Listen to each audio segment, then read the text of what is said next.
Obviously, at that point your BL is exactly equal to BC. So BL minus BC is equal to 0. So your net susceptance of the circuit is equal to 0.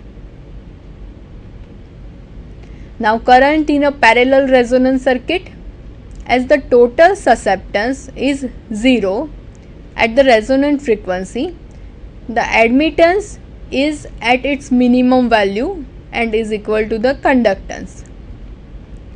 Therefore, at resonance, the current flowing through the circuit must also be at its minimum, as the inductive and capacitive branch currents are equal, IL is equal to IC, and are 180 degree out of phase. So in parallel resonance circuit, your value of admittance is minimum, so your value of current is also minimum, because inductive and capacitive branch current IL and IC both are same, but IL is the inductive circuit, IC is the capacitive circuit. IL is lagging by 90 degree, IC is leading by 90 degree. So the total phase difference between IL and IC is 180 degree out of phase. So when you are find the phase angle between these two, it is always 180 degree.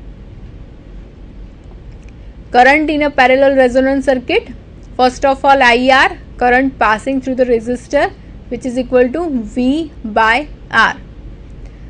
IL, current passes through the inductor, which is V divided by XL, which is equal to V divided by 2 pi F into L.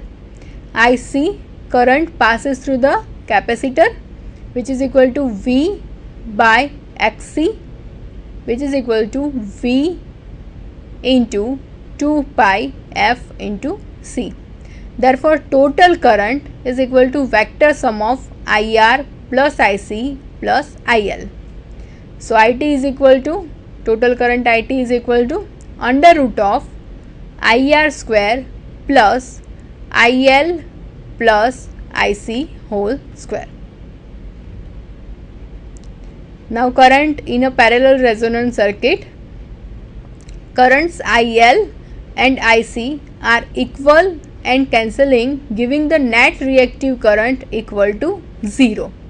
So IL minus IC is equal to 0. So IT is equal to under root of IR square plus 0 square. So your total current is equal to current passes through the resistance only.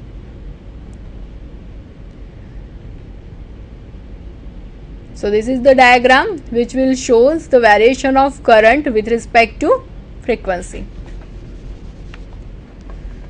On x-axis, this is our frequency. On y-axis, it is our current.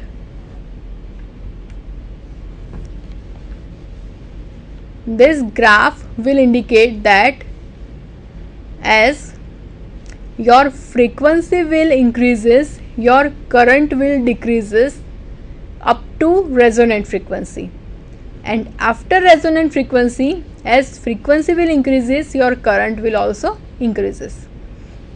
So this is the variation of current with respect to frequency. Initially it is decreases with respect to change of frequency. After some point it will start increasing with respect to frequency. Now this point is known as the resonant point, and at this point the value of current is minimum.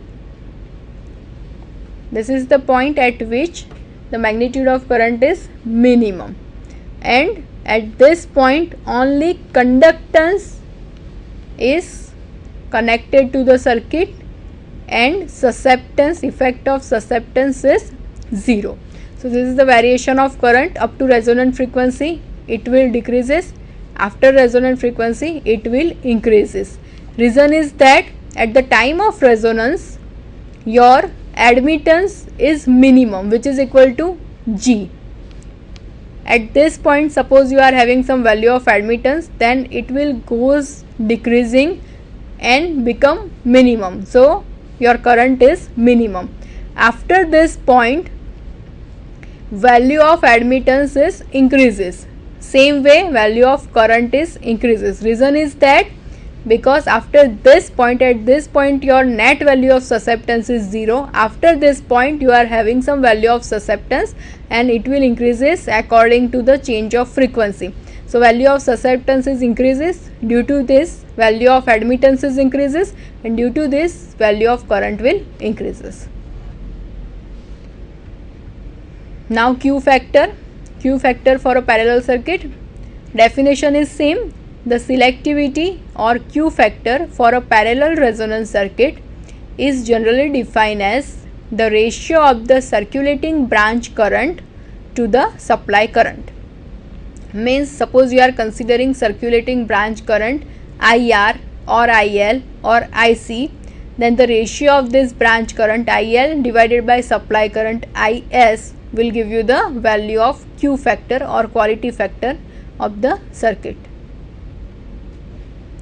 So it is given as Q is equal to R divided by 2 pi FL, or it is equal to 2 pi FCR. So it is like this: quality factor Q is equal to R under root of C by L. So quality factor is depends upon resistance, inductor and capacitor. If you are change the value of resistance, inductor or capacitor, your quality factor of the circuit will change. Now one example is there.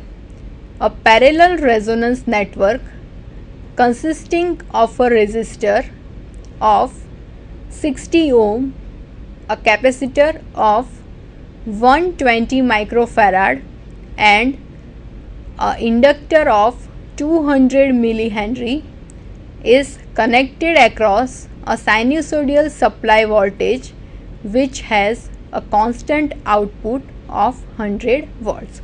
So one parallel circuit is given, value of resistance is given, value of capacitor is given, value of inductor is given, and supply voltage also given. You have to find the resonant frequency, the quality factor and the bandwidth of the circuit, the circuit current at resonance and current magnification, that you have to find. This is the diagram which is given. So here it is resistance, inductor and capacitor. Value of resistance is 60 ohm, value of inductor is 200 millihenry, value of capacitor is 120 microfarad. Here it is IR, IL, IC, and this is our total supply current IS. Voltage is given, it is 100 volt. Now first of all we are finding the resonant frequency. Equation of FR is equal to 1 upon 2 pi under root LC. Value of L is given, value of C is given.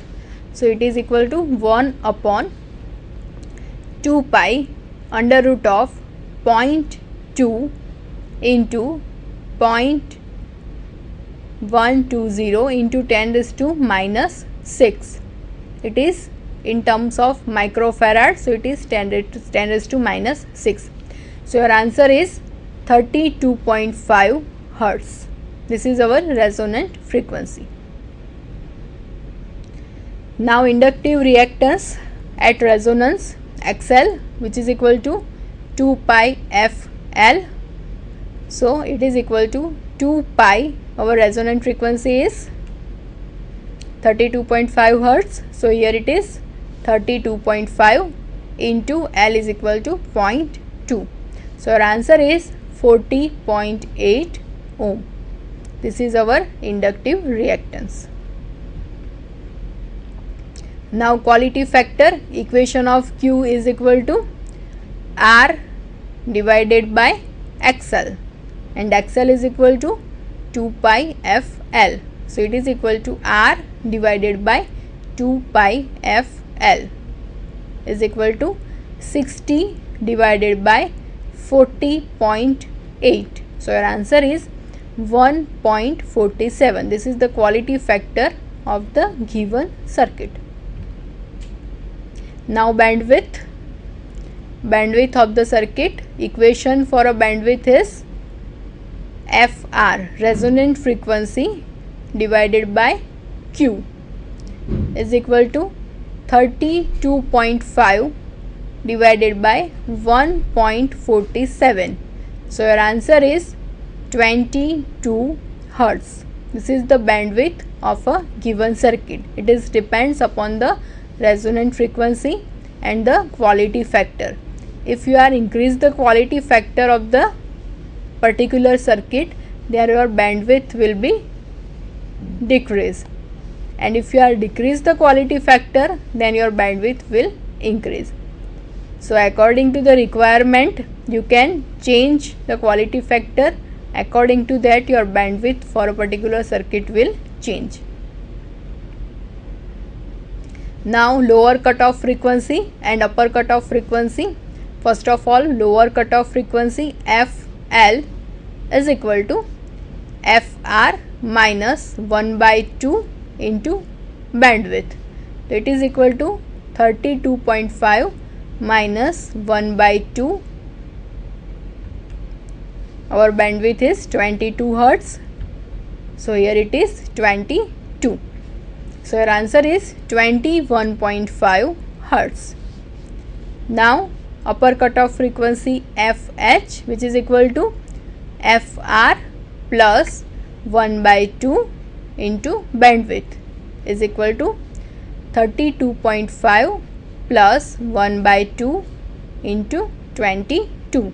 So our answer is 43.5 Hertz. This is upper cutoff frequency and this is our lower cutoff frequency. Difference of these two is also 22, which is our bandwidth, because bandwidth is the difference between lower cutoff frequency and higher cutoff frequency. So 43.5 minus 21.5, again your answer is 22. Now circuit current at resonance, IT. So IT is equal to IR, which is equal to V divided by R. V is 100 volt, R is equal to 60. So your answer is 1.67 ampere. This is the total circuit current. Now current magnification. So current magnification, I mag is equal to Q into IT, total current. Our total current is 1.67 ampere. So here it is Q, which is 1.47 into current, it is 1.67. So your answer is 2.45 ampere. This is the current magnification. So in this particular session, we will discuss about parallel resonance circuit, Q factor for a parallel circuit and current magnification. Now basics of parallel. In parallel circuit, instead of impedance, we are consider the effect of admittance, which is combination of conductance and susceptance. Conductance is the real part of the admittance, susceptance is the imaginary part of admittance. Inductive susceptance is always negative and inductive capacitance is always positive. Reverse of the reactance. Inductive reactance is always positive, inductive capacitive reactance is always negative. Reverse of this is applicable for a susceptance. So while you are consider a parallel circuit, always concentrate on admittance of the circuit. Find the conductance and susceptance for a given circuit, then draw admittance triangle, and from that you can find a phase angle. Phase angle is the angle between voltage, which is our reference for a parallel circuit, and the total current, which is the vector sum of IR, IL and IC. So first of all, consider voltage as a reference vector, then find a total current, which is the vector sum of IR, IL and IC, and phase angle between voltage and the total current is the phase angle of the circuit, and from that you can find a power factor of the circuit. Thank you.